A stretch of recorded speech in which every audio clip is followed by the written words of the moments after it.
Ibu Bismillahirrahmanirrahim. Assalamualaikum warahmatullahi wabarakatuh. Sebelumnya izin memperkenalkan diri, saya Dr. Mela yang sedang berjaga pada siang hari ini yang sedang bertugas pada pembukaan di sini. Saya izin mengkonfirmasi nama ibu terlebih dahulu ya. Benar nama ibu Sarah. Betul. Usianya 45 tahun. Alamatnya di Bandung Timur. Jenis kelamin perempuan Bu. Dan di sini dari hasil pemeriksaan fisik dan pemeriksaan laboratorium yang sudah dilakukan tadi, di sini saya akan menjelaskan bahwa ibu dari hasil pemeriksaannya ibu mengidap diabetes mellitus, tapi ibu tenang aja. Di sini saya akan memberikan cara dalam mengobati serta agar si kadar glukosa ibu itu tidak tinggi. Tujuannya adalah untuk mengetahui kadar gula darahnya ibu tuh normal, terus juga kondisi ibunya tetap sehat dan terhindar dari komplikasi. Nah, di sini saya akan memberitahu pada kadar glukosa darah terlebih dahulu. Pada kadar gula darah itu diperlukan kontrol gula darah, di mana dia akan memonitoring diri sendiri pada kadar gula darahnya sehingga tercapai kadar gula darah yang normal. Nah, pada target glukosa darahnya sendiri kita harus mencapai pada GDP atau gula darah puasa, di mana itu ketika ibu puasa selama 8 jam itu tuh normalnya pada GDP sendiri itu sekitar 80 sampai dengan 130 mg per desiliter. Untuk kadar gula darah sewaktu itu tuh sesudah makan sesudah 2 jam setelah makan itu tuh normalnya adalah kurang dari 180 mg per desiliter. Di sini untuk mengecek kadar gula darah sendiri ibu bisa melakukan dengan alat glukometer. Nah, alat ini tuh yang dimana kita akan mengetahui si kadar glukosa darah itu normal atau enggak. Nah, untuk cara yang kita akan lakukan pada glukometer sendiri, ibu tidak lupa harus mencuci tangan terlebih dahulu dengan 6 langkah ya. Mungkin pada saat itu tidak 6 langkah WHO.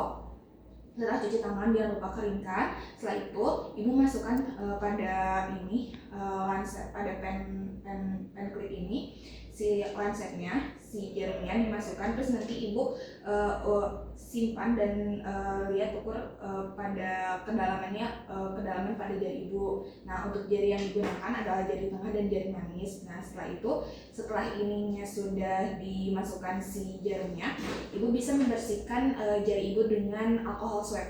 Nah, setelah itu tunggu kering, lalu ibu agak menekan, lalu ditekan. Setelah itu keluar darah, nanti di sini ada strip, ibu simpan darahnya. Nanti ibu lihat sampai si hasilnya terlihat, sampai hasilnya keluar. Nah, untuk waktu dari pemantauan glukosa darah itu tergantung, bisa sebelum makan, bisa 2 jam sesudah makan, bisa sebelum tidur malam. Nah, jika untuk pemantauannya jika stabil maka dilakukan tes setiap hari. Tapi jika tidak stabil ya Bu, jika stabil tetap dilakukan secara rutin, namun lebih jarang, bisa berminggu sampai berbulan-bulan gitu. Nah, ibu tidak lupa setelah melakukan pemeriksaan pada kadar glukosa darah, ibu mencatatnya di hasil bukunya. Nanti ketika ibu akan kontrol kepada dokter, ibu bisa membawa dan mendiskusikan dari hasil kontrol pemeriksaan kadar glukosa darah gitu. Nah, udah gitu, setelah itu Bu, kenapa diabetes mellitus itu kan bisa terjadi adanya hipoglikemi. Nah, hipoglikemi itu adalah kadar gula darah yang rendah, di mana itu ada tanda gejalanya tuh ada rasa lapar, terus ibu bisa berkeringat, gelisah, gemeter, terus juga pucat gitu ya, lemah, letih, lesu gitu.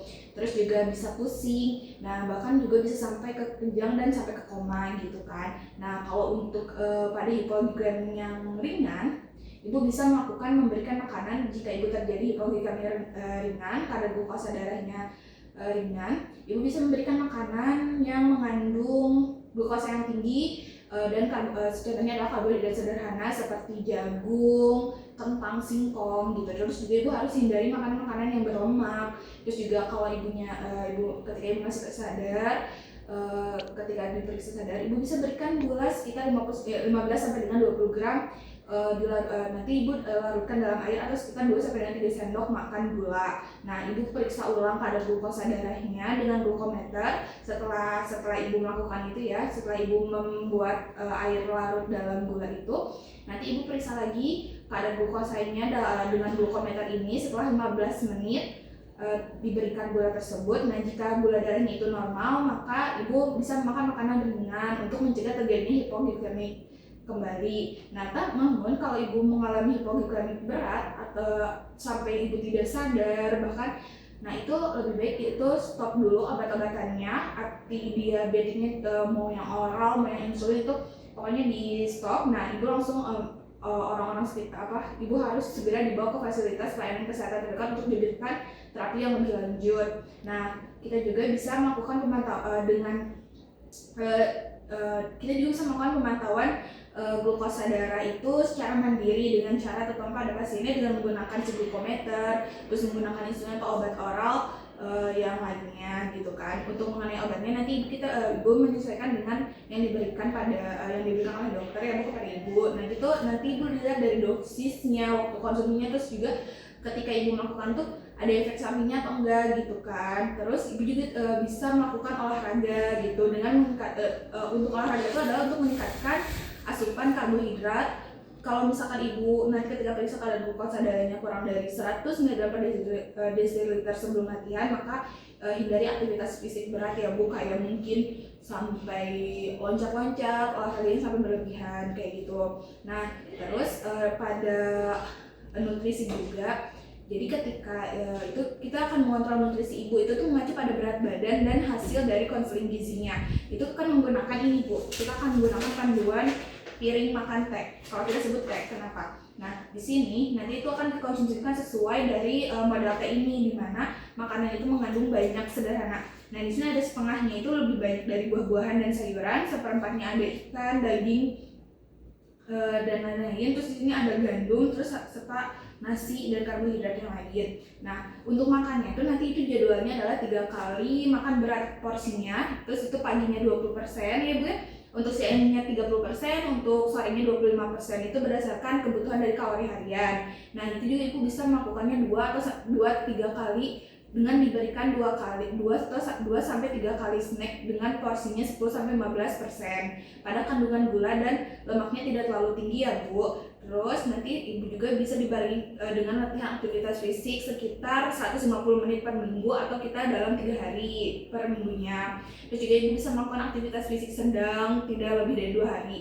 Nah itu juga ibu melakukan aktivitas ketahanan sekitar 2 sampai dengan 3 kali per minggu. Terus juga harus lakukan fleksibilitas ya Bu ya, gimana untuk meningkatkan keseimbangan dan kurangi perilaku yang berlebihan kayak gitu ya. Contoh dari aktivitasnya mungkin ibu bisa jalan kaki, sepeda, olahraga kecil yang santai gitu. Baik Ibu, dari hasil yang saya paparkan tadi, Ibu bisa mengamalkannya ya di rumah untuk mengecek agar tidak terjadi komplikasi, agar kadar gula darah ibunya tetap normal, agar diri ibunya juga tetap sehat. Sebelumnya apakah ada yang ingin ditanyakan? Jika tidak ada, terima kasih ya Bu. Semoga apa yang saya sampaikan bisa Ibu pahami dan bisa Ibu lakukan di rumah. Terima kasih ya Bu. Alhamdulillah alamin, pemeriksaan telah selesai. Terima kasih ya Bu. Assalamualaikum. Waalaikumsalam. Terima kasih Dok.